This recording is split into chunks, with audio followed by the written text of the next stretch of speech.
নমস্কার বন্ধুরা, আমি আপনাদের প্রিয় গল্পকার। আজ আমি আপনাদের জন্য নিয়ে এসেছি এক গভীর আবেগী এবং রোমাঞ্চকর গল্প। এই গল্পটি একজন নাম প্রকাশে অনিচ্ছুক ফলোয়ার পাঠিয়েছেন। তিনি চান তার এই কাহিনী যেন অনেক মানুষের কাছে পৌঁছায়। আমি আপনাদের অনুরোধ করব, এই ধরনের গল্প সবসময় শুনতে হলে চ্যানেলটি সাবস্ক্রাইব করতে ভুলবেন না। আর হ্যাঁ, আমি আমার ব্যক্তিগত ইমো নাম্বারটি দেব গল্পের কোনো এক ফাঁকে, তাই নাম্বারটি পেতে হলে পুরো গল্পটি মনোযোগ দিয়ে শুনতে হবে। আজকের গল্পটা একটু অন্যরকম। এটা শুধু ভালোবাসা নয়, এটা হলো সমাজের চোখে নিষিদ্ধ এক অনুভূতি, এক অসময়ের টান। গল্পটা শুরু হচ্ছে ঠিক আজকের কিছু বছর আগের ঘটনা দিয়ে। আমি তখন সবেমাত্র ৩০-এর কোঠায় পা দিয়েছি। সুখে শান্তিতেই কাটছিল আমার জীবন। আমার স্বামী রাহুল একজন প্রতিষ্ঠিত ব্যবসায়ী। আমাদের ছোট্ট একটি সুখী পরিবার। তবে সুখ যেন সবসময় একরকম থাকে না, তাই না? আমার স্বামীর একজন খুব ভালো বন্ধু ছিলেন, মিস্টার চৌধুরী। বয়সে আমার থেকে বেশ কিছুটা বড়। তার চালচলনে একটা আভিজাত্য ছিল যা আমাকে সবসময় আকৃষ্ট করত।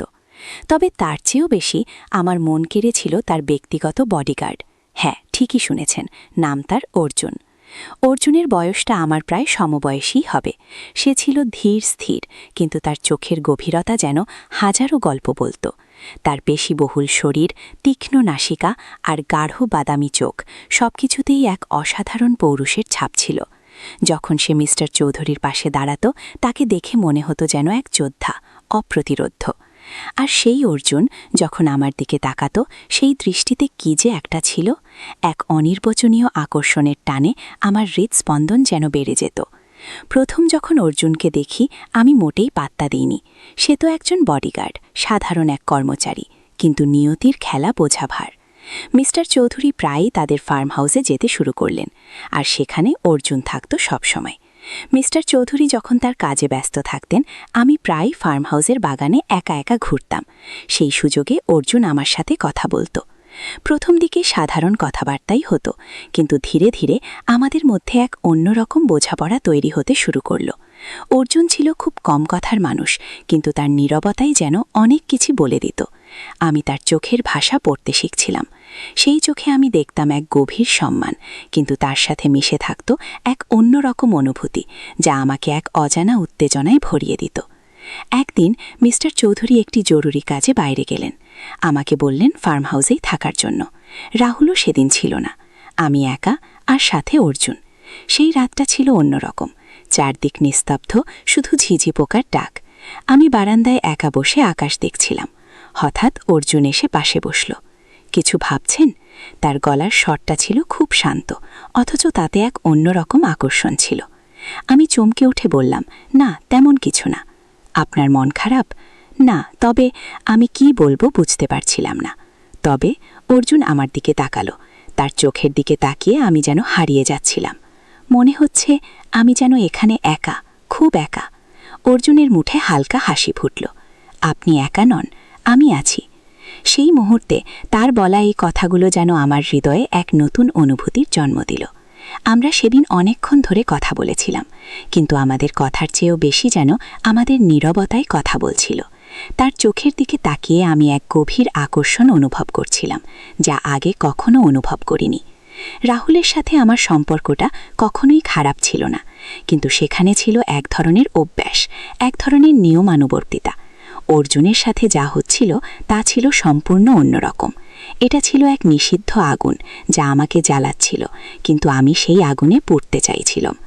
পরের দিনগুলো কাটছিল এক নতুন অনুভূতির মধ্যে দিয়ে। মিস্টার চৌধুরীর সামনে আমি নিজেকে স্বাভাবিক রাখার চেষ্টা করতাম, কিন্তু আমার মন পড়ে থাকত অর্জুনের কাছে। অর্জুনও যেন আমার দিকে এক অন্যরকম দৃষ্টিতে তাকাত। তার চাহনিতে মিশে থাকত এক গভীর আকুলতা, এক না বলা কথা। একদিন ফার্ম হাউসে একটি পার্টি ছিল, অনেক লোকজনের সমাগম। মিস্টার চৌধুরী ব্যস্ত ছিলেন অতিথিদের নিয়ে। আমি এক কোণে দাঁড়িয়ে একা একা পানীয় পান করছিলাম। হঠাৎ অর্জুন আমার পাশে এসে দাঁড়ালো। আপনার কি একঘেয়ে লাগছে? একটু চলুন একটু হেঁটে আসি। আমরা দুজনে ফার্ম হাউসের পেছনের দিকে ঘন গাছপালার আড়ালে হাঁটতে লাগলাম।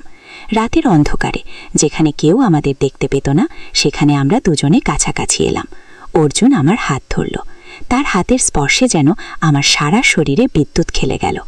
অর্জুন, আমার গলা দিয়ে শুধু এটুকুই বের হলো, আমি জানি। অর্জুন আমার চোখের দিকে তাকিয়ে বলল, আপনিও এটা অনুভব করছেন। আমাদের মাঝে এক তীব্র আকর্ষণ তৈরি হয়েছিল। সেই আকর্ষণ ছিল চুম্বকের মতো, যা আমাদের একে অপরের দিকে টানছিল। আমি রাডারের নিচে যাওয়ার মতো করে নিজের সব চিন্তা, সব ভয়কে দূরে সরিয়ে দিলাম।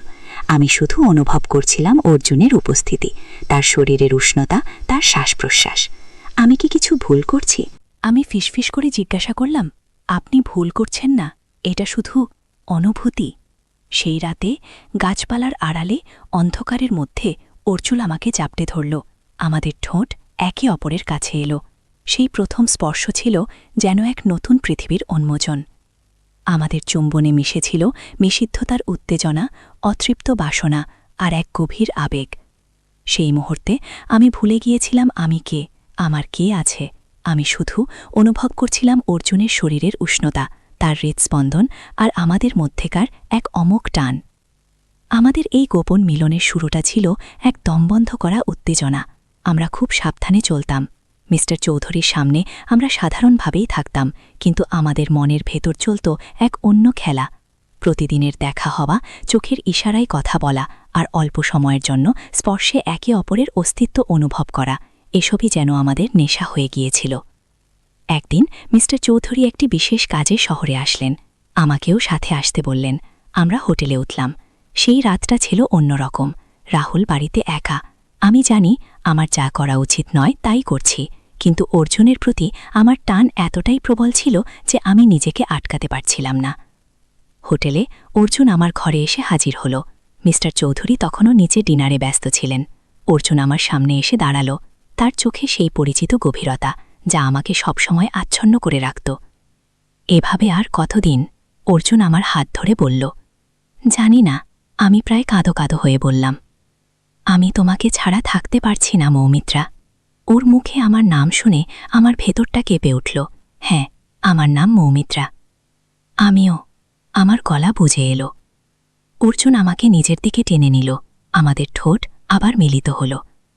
তবে এই চুম্বনে আগের বারের চেয়ে বেশি ছিল এক গভীর আবেগ, এক তৃষ্ণার্ত আকুতি। আমরা একে অপরের বাহুতে হারিয়ে গেলাম।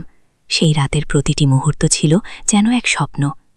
আমি অর্জুনের শরীরে আমার সবটুকু দিয়ে মিশে যেতে চাইছিলাম। তার প্রত্যেকটা স্পর্শে, প্রত্যেকটা নিঃশ্বাসে আমি খুঁজে পাচ্ছিলাম এক নতুন জীবন, এক অন্যরকম আনন্দ। কিন্তু এই আনন্দ কি চিরকাল স্থায়ী হয়? সমাজের চোখে এই সম্পর্কটা ছিল সম্পূর্ণ অন্যায়। আমি জানতাম যদি কেউ জানতে পারে তাহলে আমাদের জীবন তছনছ হয়ে যাবে। মিস্টার চৌধুরী, আমার স্বামী রাহুল, সবার জন্য এটা ছিল এক বিরাট ধাক্কা। কিন্তু নিয়তির খেলা বোঝা বড় দায়। একদিন মিস্টার চৌধুরী ফার্ম হাউসে এসে আমাকে কিছু জরুরি কথা বলবেন বলে ডেকে পাঠালেন। আমি যখন সেখানে পৌঁছালাম, অর্জুনকেও সেখানে দেখতে পেলাম। মিস্টার চৌধুরীকে দেখে মনে হল তিনি ভীষণ চিন্তিত। মৌমিত্রে, মিস্টার চৌধুরী আমাকে দেখে বললেন, একটা খুব খারাপ খবর আছে। আমার বুকটা ধুক করে উঠল। কি খবর? তোমার স্বামী রাহুল, সে এক দুর্ঘটনার কবলে পড়েছে। কথাটা শুনে আমার মাথায় যেন আকাশ ভেঙে পড়ল। আমি চিৎকার করে উঠলাম। অর্জুন দ্রুত আমার পাশে এসে আমাকে ধরে ফেলল। কি হয়েছে? সে কেমন আছে? আমার চোখে জল। হাসপাতালে আছে, অবস্থা গুরুতর। সেই মুহূর্তে আমার সব প্রেম, সব নিষিদ্ধ অনুভূতি যেন বাতাসে মিলিয়ে গেল। আমি শুধু আমার স্বামীর কথা ভাবছিলাম। আমি ছুটে গেলাম হাসপাতালের দিকে। অর্জুনও আমার সাথে এলো। হাসপাতালে গিয়ে দেখলাম রাহুল আইসিইউতে। ডাক্তাররা নিরলস চেষ্টা করছেন। আমি অর্জুনের হাত ধরে বসে রইলাম। আমার মনে তখন শুধু একটাই প্রশ্ন ঘুরপাক খাচ্ছিল, এই ঘটনার সাথে অর্জুনের কোনো যোগ আছে কিনা। কারণ মিস্টার চৌধুরীকে দেখে আমার মনে হচ্ছিল তিনি কিছু একটা লুকোচ্ছেন। কয়েকদিন পর রাহুল একটু সুস্থ হল। সে আমাকে চিনতে পারছিল, কিন্তু তার অবস্থা তখনও খুব সংকটজনক। আমি অর্জুনের সাথে তখনও যোগাযোগ রাখছিলাম, কিন্তু আমাদের দেখা হওয়াগুলো ছিল খুব অল্প সময়ের। আমাদের মধ্যেকার সেই তীব্র আকর্ষণও যেন কিছুটা কমে এসেছিল, কারণ আমার মনে তখন শুধু রাহুলের কথাই ঘুরত। একদিন অর্জুন আমাকে একা ডেকে পাঠাল। মৌমিত্রে, আমি কিছু কথা বলতে চাই। কি কথা? তুমি আমাকে বিশ্বাস করবে? কেন করব না? তোমার স্বামীর দুর্ঘটনার সাথে আমার কিছু যোগ আছে। কথাটা শুনে আমার শিরদাঁড়া দিয়ে যেন ঠান্ডা স্রোত বয়ে গেল। কি বলছো তুমি? হ্যাঁ, তবে সেটা তুমি যেমনটা ভাবছো তেমন নয়। এরপর অর্জুন যা বলল তা শুনে আমি হতবাক হয়ে গেলাম। সে জানালো যে মিস্টার চৌধুরী আসলে রাহুলের ব্যবসায়িক প্রতিপক্ষ। মিস্টার চৌধুরী চেয়েছিল রাহুলকে সরিয়ে দিতে, কিন্তু অর্জুন তাকে বাধা দিয়েছিল। কিন্তু মিস্টার চৌধুরী নাকি অর্জুনকেও হুমকি দিয়েছিল। কিন্তু কেন? তুমি কেন আমাকে এটা বলছো? কারণ আমি তোমাকে ভালোবাসি মৌমিত্রে। আমি তোমাকে এই সব কিছুর মধ্যে জড়াতে চাই না, কিন্তু এখন পরিস্থিতি অন্যরকম। আমাদের কথা শেষ হবার আগে আমরা শুনতে পেলাম দরজায় কড়া নাড়ার শব্দ। কি এলো এই গভীর রাতে? আমি আর অর্জুন একে অপরের দিকে তাকালাম।